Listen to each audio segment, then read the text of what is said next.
ಅಣ್ಣ, ಅವತ್ತು ರಾಖಿ ಹಬ್ಬದ ದಿನ ಮನೆಯವ್ರು ಎಲ್ಲರೂ ಬಲವಂತಕ್ಕೆ ನಾನು ಹಿಂಗೆ ರಾಖಿ ಕಟ್ತೆ. ಆದರೆ ನಿನ್ನ ತಂಗಿನ ಕಾಪಾಡಿಕೊಂಡೆ. ಸಂಬಂಧಗಳ ಬೆಲೆ ಏನು ಅಂತ ನಾನು ನಿನ್ನಿಂದ ಕಲ್ತ್ಕೊಂಡಿದ್ದು ಅಣ್ಣ. ಅಣ್ಣಂದ್ರೆ ಚೆನ್ನಾಗಿದ್ರೆ ಈ ತಂಗಿನೂ ಯಾವತ್ತಿಗೂ ಚೆನ್ನಾಗಿರ್ತಾಳೆ ಅನ್ನೋ ನಂಬಿಕೆ ನನಗೆ ಬಂದಿದೆ. ಈ ದೇವರ ರಕ್ಷೆ ಯಾವತ್ತಿಗೂ ನಿನ್ನ ಮೇಲೆ ಇರಲಿ. ನೀನು ಖುಷಿಯಾಗಿರ್ಬೇಕು. ಹಾಗೇನೆ ನನ್ನಿಂದ ನಿನ್ಗೇನೇನು ಬೇಸರಗಳಾಗಿದೆಯೋ ಅದನ್ನೆಲ್ಲ ನೀನು ಮರೆತು ನನ್ನ ಕ್ಷಮಿಸ್ಬೇಕು. ಕ್ಷಮೆ ಮಾತೆಲ್ಲ ಯಾಕೆ ಆಡ್ತೀರಾ? ನೀವಿನ್ನೂ ಚಿಕ್ಕವರು. ಮುಂಚೆ ಎಲ್ಲ ನನ್ನ ಬಗ್ಗೆ ತಪ್ಪಾಗಿ ತಿಳ್ಕೊಂಡು ಏನೇನೋ ಮಾತಾಡಿರ್ತೀರ. ಹಾಗಂತ ಅದ್ರ ಬಗ್ಗೆ ನನಗೆ ಬೇಜಾರಿಲ್ಲ. ಒಂದು ವೇಳೆ ನಿಮ್ಮ ಸ್ಥಾನದಲ್ಲಿ ನಾನಿದ್ದಿದ್ರೆ ನನ್ನಂತವನ್ನ ಅಣ್ಣ ಅಂತ ಒಪ್ಕೊಳ್ಳೋಕ್ಕೂ ಹಿಂದೆ ಮುಂದೆ ನೋಡ್ತಿದ್ದೆ. ಎಲ್ಲದಕ್ಕೂ ಸಮಯ ಅನ್ನೋದು ಬರಬೇಕು ಅಂತ ಒಳ್ಳೆ ಸಮಯ ಈಗ ನಮ್ಮ ಮನೆಗೆ ಬಂದಿದೆ. ಅಣ್ಣ ತಂಗಿ ಇಬ್ಬರು ಒಂದಾದ್ರಲ್ಲ. ಮಾ, ನಿನ್ನ ಬೈಕ್ಗಳ ಬಗ್ಗೆ ಹೇಳ್ತಾ ಇದ್ದೆ. ಓ ಹೌದಾ? ಏನು ನೋಡಮ್ಮ ನಿಮ್ಮ ಬೈಕೆಗಳು? ನನ್ನ ಆಸೆ, ಕನಸು, ಬಯಕೆ ಎಲ್ಲ ಒಂದೇ. ನಮ್ಮ ಕುಟುಂಬ ಯಾವಾಗಲೂ ಹೀಗೆ ನಗ್ನಗ್ತಾ ಇರಬೇಕು ಅಂತ. ಹೌದು ದೊಡ್ಡಮ್ಮ, ಈ ಮನೆ ಯಾವಾಗಲೂ ಖುಷಿ ತುಂಬಿರಬೇಕು. ಇಂಥ ಮನೇಲಿ ಹುಟ್ಟಕ್ಕೆ ನನ್ಗೆ ಎಷ್ಟು ಲಕ್ಕಿ ಅಂತ ಅನಿಸ್ತಾ ಇದೆ ನನಗೆ. ಅಪ್ಪ ಅಮ್ಮನ ಪ್ರೀತಿ, ದೊಡ್ಡಪ್ಪ ದೊಡ್ಡಮ್ಮನ ಅಕ್ಕರೆ, ಅಣ್ಣಂದ್ರ ರಕ್ಷಣೆ, ವಾವ್! ನಮ್ಮ ಫ್ಯಾಮಿಲಿ ಮೇಲೆ ಯಾರ ಕಣ್ಣು ಬೀಳದೆ ಇರಲಿ.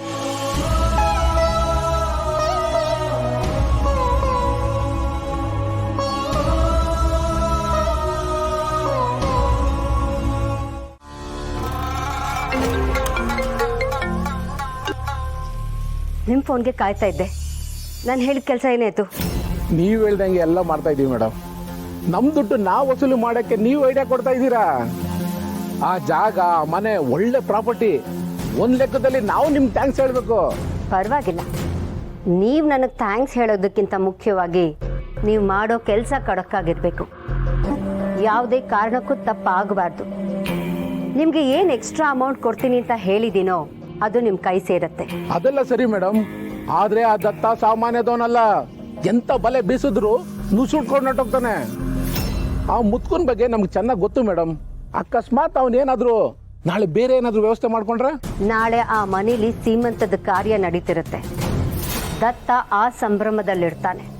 ಆಗ ಅದೆಲ್ಲ ಅವನಿಗೆ ತೋಚೋದಿಲ್ಲ. ನೀವು ನಾನು ಹೇಳ್ದಷ್ಟು ಮಾಡಿ ಅಷ್ಟೇ. ಯಾವುದೇ ಕಾರಣಕ್ಕೂ ನಿಮ್ಮ ಪ್ರಯತ್ನನ ಬಿಡಬೇಡಿ. ಸರಿ ಮೇಡಮ್, ಹಾಗೆ ಆಗಲಿ. ಸೊಸೆ ಸೀಮಂತನ ಜೋರಾಗಿ ಮಾಡ್ತಿದ್ಯಾ ಅಲ್ವಾ ದತ್ತ? ಮಾಡು ಮಾಡು. ನೀವಿಬ್ರು ಸೇರ್ಕೊಂಡು ನನ್ನನ್ನ ಬೀದಿಗೆ ತರ್ತೀನಿ ಅಂತ ಹೇಳಿದ್ರಿ. ನೆಗೆದ್ಬಿಟ್ಟು ಈಗ ಮನೆಯವರೆಲ್ಲ ಬೀದಿಗೆ ಬಂದು ನಿಲ್ಲಬೇಕು. ಹಾಗ ನಾನು ಮಾಡ್ತೀನಿ.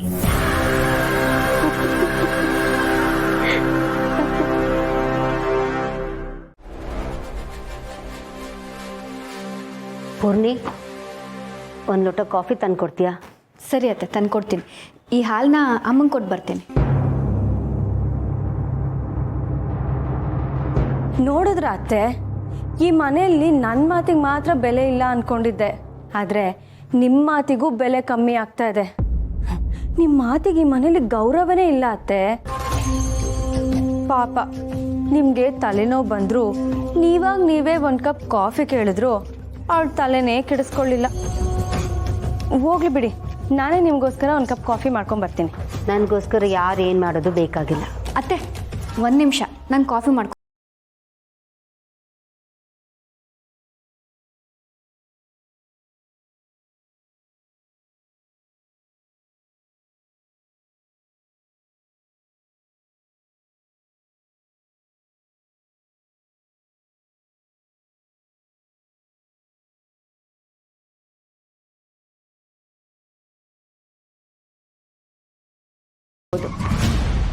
ಅದನ್ನ ನನ್ನ ಮೇಲೆ ತೀರಿಸ್ಕೊಳಕ್ ಬರಬೇಡ.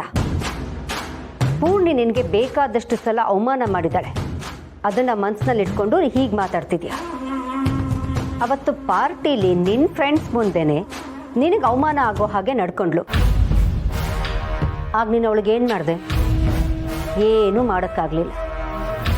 ಈಗ ಸುಮ್ಮನೆ ನನ್ನ ಹತ್ರ ಬಂದು ಇಷ್ಟೆಲ್ಲ ಮಾತಾಡೋದ್ರಿಂದ ಪ್ರಯೋಜನ ಇಲ್ಲ.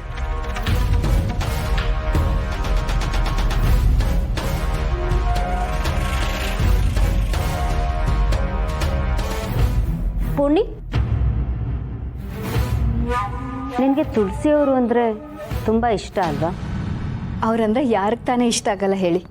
ಅವ್ರ ಗುಣನೇ ಅಂಥದ್ದು. ಅವರು ಒಳ್ಳೆ ಗುಣದ ಮುಂದೆ ನಾವೆಲ್ಲರೂ ಪ್ರೀತಿಯಿಂದ ತಲೆ ಬಾಗಲೇಬೇಕು. ಇನ್ನು ಅವ್ರ ತ್ಯಾಗದ ಬಗ್ಗೆ ಹೇಳೋದೇ ಬೇಡ.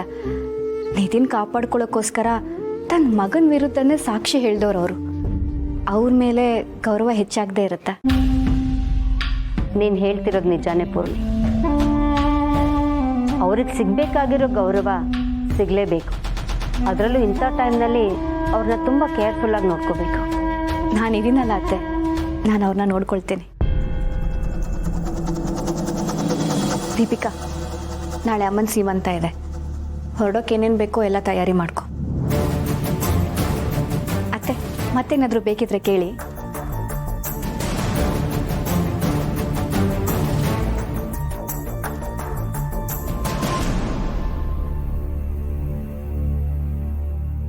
ಇದೇನಿದು, ನಾಳೆ ಸೀಮಂತ ಇದೆ ರೆಡಿ ಆಗು ಅಂತ ತುಂಬ ಸರ್ಕಾಸ್ಟಿಕ್ ಆಗಿ ಹೇಳ್ದಾಗಿತ್ತು.